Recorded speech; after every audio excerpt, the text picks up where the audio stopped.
আমি ব্রাহ্মণ্যবাদের একজন অনুসারী, কিন্তু আমি ইসলামের অনেক কিছুই পছন্দ করি।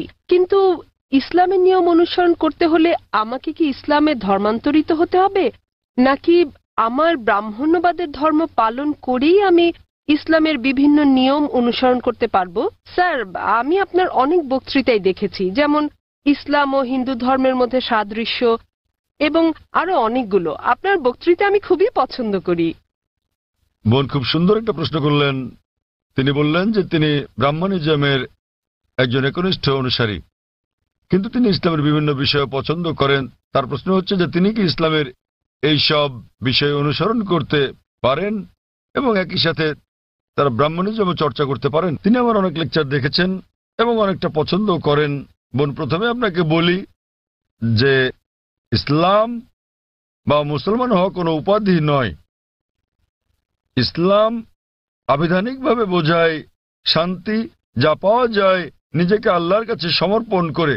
তাই যে কোনো মানুষ যদি সে তার ইচ্ছা অনিচ্ছাকে আল্লাহর কাছে সমর্পণ করে তাহলে সে একজন মুসলিম। শুধুমাত্র মোহাম্মদ, জাকির, আবদুল্লাহ, সুলতান, শাকির নাম হলে মুসলমান হওয়া যায় না, বা ফাতিমা, আয়েশা, এইসব নামগুলো আপনাকে মুসলিম বানাবে না।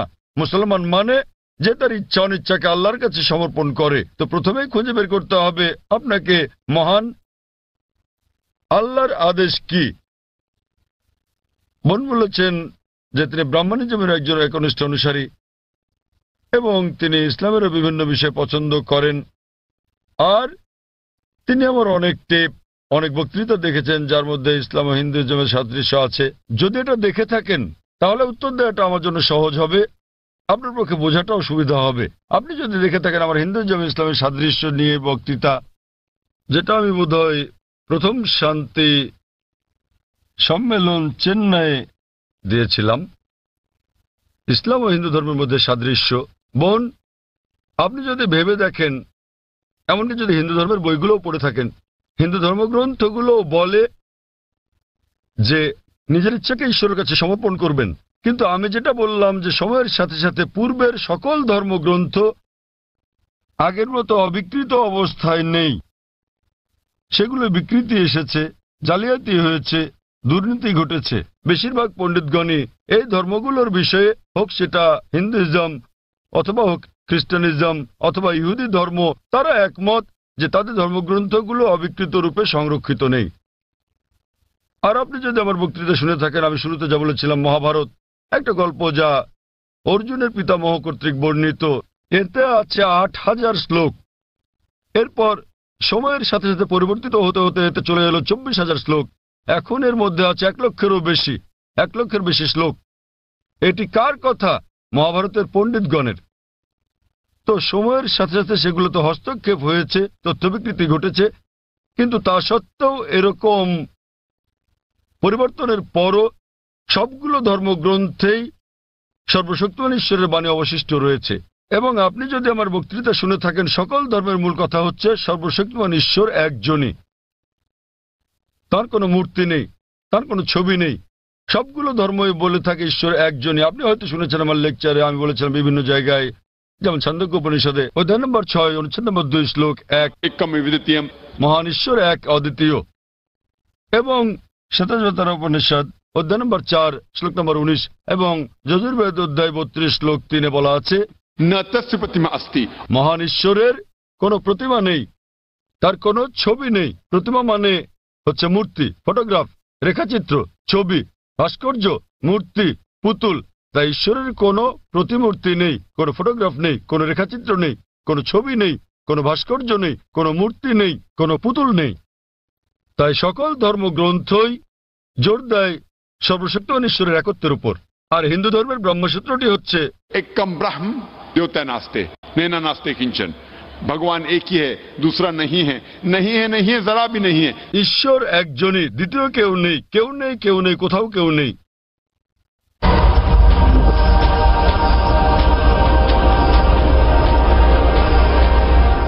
এবার আসি মূল প্রশ্নে, যা হলো একজন কট্টর ব্রাহ্মণ হয়েও আপনি ইসলামের শিক্ষা অনুসরণ করতে পারবেন কিনা। বোন, একজন সাধারণ ব্রাহ্মণের পক্ষে মুসলিম হওয়ার চেষ্টা করাটা কঠিন। কিন্তু যদি কঠোর ব্রাহ্মণ হয়ে থাকেন, বেদকে কঠোরভাবে মেনে চলেন, তাহলে আপনার ইচ্ছা অনিচ্ছা ঈশ্বরের কাছে সমর্পণ করতেই হবে। আপনি যদি সাধারণ ব্রাহ্মণ হয়ে থাকেন যে কিছু নিয়ম মানেন আবার কিছু মানেন না, তাহলে আপনার পক্ষে ঈশ্বরের কাছে নিজের ইচ্ছাকে সমর্পণ করা কঠিন হবে। কিন্তু যদি কঠোর ব্রাহ্মণ হয়ে থাকেন, বেদকে কঠোরভাবে মেনে চলেন, তাহলে আগে আমি যা বলেছি আপনাকে মানতেই হবে। 3টি পংক্তি আমি বলেছি যে আপনাকে এক ঈশ্বরে বিশ্বাস করতে হবে, আপনি মূর্তি পূজা করতে পারবেন না। আপনাকে বিশ্বাস করতে হবে যে ঈশ্বর এক, তার কোনো প্রতিচ্ছবি নেই, কোনো ফটোগ্রাফ নেই, কোনো মূর্তি নেই। এবং যদি আপনার ধর্মগ্রন্থগুলো পড়ে থাকেন, সেগুলোতে সর্বশেষ এবং চূড়ান্ত নবী মোহাম্মদ সাল্লাল্লাহু সাল্লামের আগমনের কথা উল্লেখ করা হয়েছে। আর আপনি যদি আমার বক্তৃতা ইসলাম ও হিন্দু ধর্মের মধ্যে সাদৃশ্য আর হিন্দু ধর্মে মোহাম্মদ সাল্লাল্লাহু সাল্লাম এই দুটো দেখে থাকেন, আমি বিস্তারিত আলোচনা করেছি যে নবী মোহাম্মদ সাল্লাল্লাহু সাল্লামের কথা আপনাদের ধর্মগ্রন্থে আছে। তাই যদি আপনি খারাপ ব্রাহ্মণ হয়ে থাকেন, তাহলে আপনার এটা বিশ্বাস না করার কোনো সুযোগ নেই যে ঈশ্বর এক, তার কোনো চিত্র নেই, কোনো মূর্তি নেই। এবং আপনাকে এটা বিশ্বাস করতে হবে যে মহান ঈশ্বরের সর্বশেষ দূত, সর্বশেষ বার্তাবাহক কল্কি অবতার হচ্ছেন নবী মোহাম্মদ সাল্লাল্লাহু সাল্লাম। কিন্তু যখন আপনার ধর্মগ্রন্থ বলে যে আপনাকে কল্কি অবতার চূড়ান্ত দূতকে অনুসরণ করতে হবে, তো যখন আপনি এই দূত নবী মোহাম্মদ সাল্লাল্লাহু আলাইহি ওয়াসাল্লামের বাণীগুলো পড়বেন, তখন আপনি দেখবেন যে এই কথাগুলো আপনার ধর্মগ্রন্থগুলোতে যা লেখা আছে তার সাথে মিলে যাচ্ছে। আবার একই সাথে দেখবেন এটা আপনার ধর্মগ্রন্থের অনেক কথার বিরুদ্ধে যাচ্ছে। তো এখন আমরা মনে করি যে কোরআন সর্বশক্তিমান আল্লাহর শেষ ও চূড়ান্ত নির্দেশনা, যা নাজিল করা হয়েছিল সর্বশেষ ও চূড়ান্ত নবী মোহাম্মদ সাল্লাল্লাহু আলাইহি সাল্লামের উপরে। এই কোরআন হলো ফোরকান, এটা হলো ন্যায় এবং অন্যায়ের পার্থক্যকারী। তাই কোরআনের সাথে যা যা মিলে যায়, সেটা যদি বাইবেলে উল্লেখ থাকে অথবা থাকে বেদে অথবা মহাভারতে অথবা রামায়ণে, নিশ্চিতভাবে আপনি ধরে নিতে পারেন যে তা হয়েছে সর্বশক্তিমান ঈশ্বরের ইচ্ছা ও আদেশ অনুসারেই। যদি সেটা বিরুদ্ধে যায়, আপনাকে মানতে হবে যে এটা হচ্ছে সর্বশক্তিমান ঈশ্বরের ইচ্ছা ও আদেশের বিপরীত। তাই আপনি যদি একনিষ্ঠ ব্রাহ্মণ হন, ব্রাহ্মণিজম চর্চা করে থাকেন, আপনাকে এক ঈশ্বরে বিশ্বাস করতে হবে, মূর্তি পূজার বিরোধিতা করতে হবে। আর আপনি যদি আমার সেই বক্তৃতা ইসলাম ও হিন্দু ধর্মের সাদৃশ্য শুনে থাকেন, সেখানে যা বলা হয়েছে, আপনি যদি কমপক্ষে ইনশাআল্লাহ এগুলো আপনাকে জান্নাতে নেওয়ার জন্য যথেষ্ট হবে ইনশাআল্লাহ। তাই আপনি যদি আমার বক্তৃতা ইসলাম ও হিন্দু ধর্মের মধ্যে সাদৃশ্য শুনে থাকেন, সর্বশক্তিমান ঈশ্বরের একত্ববাদ সম্বন্ধে, নবী মোহাম্মদ সাল্লাল্লাহু আলাইহি সাল্লাম সম্বন্ধে, কিভাবে সালাত আদায় করা যায়, মদ খাওয়া যাবে না, শুকরের মাংস খাওয়া যাবে না, যা কোরআনের সাথে সাথে আপনাদের ধর্মগ্রন্থ বলা আছে, আপনাদের বেদে শালীনতার বিষয়ে বলা আছে যে মহিলাদের নিজেদের আবৃত রাখা উচিত, যা কোরআনেও বলা আছে। তাই আমার সেই বক্তৃতায় যা যা আমি বলেছি, আরো অনেক বিষয় আছে, কিন্তু আপনি যদি শুধু এই বিষয়গুলো ভালোভাবে অনুসরণ করেন বোন, ইনশাল্লাহ ইনশাল্লাহ এগুলো আপনাকে এই পরীক্ষায় পাশ করিয়ে দেওয়ার জন্য যথেষ্ট। আপনি চাইলে আরো অনেক কিছু অনুসরণ করতে পারেন, কিন্তু কমপক্ষে এই বিষয়গুলো, এই প্রধান বিষয়গুলো যা আমি উল্লেখ করেছি, কিন্তু আপনার ধর্মগ্রন্থে যা বিতর্কিত, আপনার তা অনুসরণ করা উচিত নয়। কারণ আপনাদের পণ্ডিতগণই বলেন যে এটা সময়ের আবর্তনে পরিবর্তিত হয়ে গেছে। আমাদের বুঝতে হবে যে এই বিষয়গুলো হচ্ছে তথ্য বিকৃতি, হস্তক্ষেপিত, সত্যের অতিরঞ্জন। তাই মিলগুলো শুধু অনুসরণ করেন, ইনশাল্লাহ ইনশাল্লাহ আপনি একজন ভালো ব্রাহ্মণ হতে পারবেন। আপনি নিজ ধর্মগ্রন্থের অনুশাসন মেনে চলেন, যা ফুরকান এবং কোরআনের সাথে মিলে যায়, এবং ইনশাল্লাহ একজন নিয়মনিষ্ঠ মুসলমানও হতে পারেন। তো আশা করি ইনশাল্লাহ যে সর্বশক্তিমান আল্লাহ আপনাকে হৃদায়ত দান করুন। বোন, আপনি কি বিশ্বাস করেন ইসলাম ও হিন্দু ধর্মের সাদৃশ্য নিয়ে আমি আলোচনায় যে কথাগুলো বলেছিলাম? হ্যাঁ স্যার, পুরোপুরি। বোন, আমার লেকচারের কথাগুলোর সঙ্গে আপনি একমত? জি স্যার। আপনি কি নিয়মগুলো মানতে রাজি আছেন? হ্যাঁ হ্যাঁ, রাজি আছি। তাহলে আপনি যেহেতু এগুলো মানতে রাজি আছেন, আমি যা বলেছি, সুতরাং আপনি প্রকৃতই নিজের ইচ্ছা অনিচ্ছাকে আল্লাহর কাছে সমর্পণ করলেন। আরবিতে আপনি বলতে পারেন মুসলমান, বাংলায় বলতে পারেন আল্লাহর কাছে নিজের ইচ্ছাকে সমর্পণকারী। তো যদি একমত হন যে ধর্মগ্রন্থগুলোতে বলা আছে এক ঈশ্বরের উপাসনা করতে হবে, তিনি ছাড়া আর উপাস্য নেই, মূর্তি পূজা করা অন্যায়, আপনি যদি সর্বশেষ ও চূড়ান্ত নবী কল্কি অবতার মুহাম্মদ সাল্লাল্লাহু আলাইহি সাল্লাম এবং তার শিক্ষার উপর বিশ্বাস রাখেন, তাহলে আমার মতে, আমি যদি আরবিতে বলি, আমাকে বলতে হবে যে আপনি ইসলাম ধর্ম পালন করছেন এবং আপনি একজন মুসলিম। বোন, আপনি কি একমত আছেন? জি স্যার, একমত। তাহলে আপনি কি জনসমক্ষে বলতে পারবেন যে আরবি নিয়মে আপনি একজন মুসলিম? বোন, আপনি কি আরবি নিয়মে ঘোষণা দিতে পারবেন এটা? যেহেতু আপনি মেনে নিয়েছেন একজন ঈশ্বর এবং নবী মোহাম্মদ সাল্লাল্লাহু আলাইহি সাল্লাম সর্বশেষ চূড়ান্ত নবী, তো আপনি কি ঘোষণা দিতে পারবেন যে আপনি একজন মুসলিম?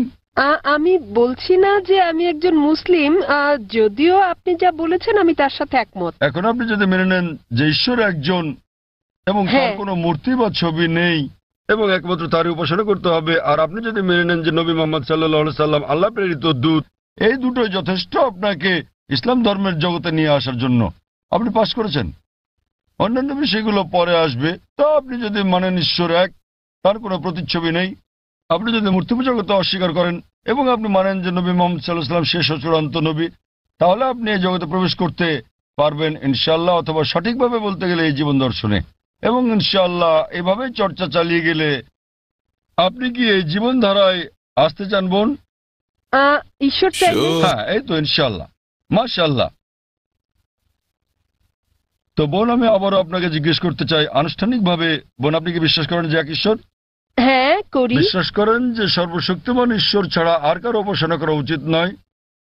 হ্যাঁ হ্যাঁ। আপনি কি একমত যে মূর্তি পূজা ঠিক নয়? পুরোপুরি না হলেও কিছুটা একমত। না, দেখলেন তো, পুরোপুরি না কিছুটা, এটাই বলতে পারছেন না। আপনি এটা বলতে পারেন না যে কেকটা খেতে চাই পেতে চাই। মূর্তি পূজা করা সঠিক নয়, নতুবা সঠিক। এর মানে ঈশ্বরের কাছে প্রার্থনার জন্য আপনার মূর্তি পূজার সাহায্য নিতে হবে না, কোনো মূর্তি পূজা করতে হবে না। আপনি কি মানেন যে ঈশ্বরের কোনো প্রতিরূপ নেই? হ্যাঁ। আচ্ছা, আপনি মানেন, এর মানে আপনি বলছেন ঈশ্বরের কোনো প্রতিমূর্তি নেই? হ্যাঁ। ঠিক আছে, আপনি কি মানেন যে নবী মোহাম্মদ সাল্লাল্লাহু আলাইহি সাল্লাম সর্বশেষ চূড়ান্ত নবী? আমি আসলে এইটুকু পর্যন্ত ভালো করে জানি না, কিন্তু অন্যগুলো আপনি যা বলেছেন আমি মানছি, কিন্তু আমি আসলেই সর্বশেষ বিষয়গুলো জানি না। আপনি কি মানেন যে তিনি আল্লাহ প্রেরিত দূত? হ্যাঁ মানি। আপনি মানেন তিনি আল্লাহর দূত? হ্যাঁ। চমৎকার, চর্চাটাই আসল। একজন নির্ভেজাল মুসলিম হওয়া সহজ কথা নয়, আমরাও চেষ্টা করছি। তো বোন, আমি যদি বলি আপনি কি আমার সাথে কালিমায়ে শাহাদা পাঠ করবেন? আপনি কি শাহাদাত পাঠ করবেন, যা আসলে আরবিতে একটা ঘোষণা, ওই একই কথা যা আমি বলেছি যে আল্লাহ ছাড়া কোনো প্রভু নেই আর নবী মোহাম্মদ সাল্লাল্লাহু আলাইহি সাল্লাম তার দূত। আরবিতে এটা বলতে চান? হ্যাঁ স্যার, অবশ্যই। বেশ, আমি আরবিতে বলবো, আপনি আমার সাথে সাথে বলবেন, আর পরে এটার অনুবাদও বলবো। ঠিক আছে। अशहदु अशहदु अल्लाह अल्लाह इलाहा इलाहा इल्लल्लाह इल्लल्लाह व अशहदु व अशहदु अन्ना अन्ना मुहम्मदन मुहम्मदन अब्दुहु अब्दुहु व रसूलुहु। व रसूलुहु। আমি সাক্ষ্য দিচ্ছি, আমি সাক্ষ্য দিচ্ছি আমি সাক্ষ্য দিচ্ছি যে যে কোনো উপাস্য নেই, কোনো উপাস্য নেই আল্লাহ ছাড়া, আল্লাহ ছাড়া। আর আমি সাক্ষ্য দিচ্ছি আর আমি সাক্ষ্য দিচ্ছি যে নবী মোহাম্মদ সাল্লাল্লাহু আলাইহি যে সাল্লাম নবী মোহাম্মদ সাল্লাল্লাহু আলাইহি সাল্লাম হলেন আল্লাহর বান্দা এবং রাসূল। বান্দা এবং রাসূল। মাশাআল্লাহ বোন, ধন্যবাদ। এখন আপনি একজন মুসলিম এবং আমি প্রার্থনা করছি যেন আল্লাহ সুবহানাহু ওয়া তাআলা আপনাকে পথ প্রদর্শন করেন। আর আমি চাই যে ইনশাআল্লাহ সকল ভাই বোনেরা যখনই কেউ ইসলাম গ্রহণ করবেন, আপনারা তাকে জ্ঞানের দিক থেকে সাহায্য করবেন, এভাবেই আপনারা সমাজ সেবা করতে পারেন। বোন, আপনার কাছে একটা অনুরোধ আমার, যে ইনশাআল্লাহ আপনি কোরআন অনুবাদ সহ পড়বেন, এমনকি যদি আগেও পড়ে থাকেন তবুও, এবং নির্দেশনাগুলো মেনে চলবেন, এবং ইনশাআল্লাহ আপনি তখন আল্লাহর কাছে নিজের ইচ্ছা সমর্পণকারী একজন নিষ্ঠাবান মানুষ হতে পারবেন। আর আমাদের জন্য দোয়া করবেন বোন।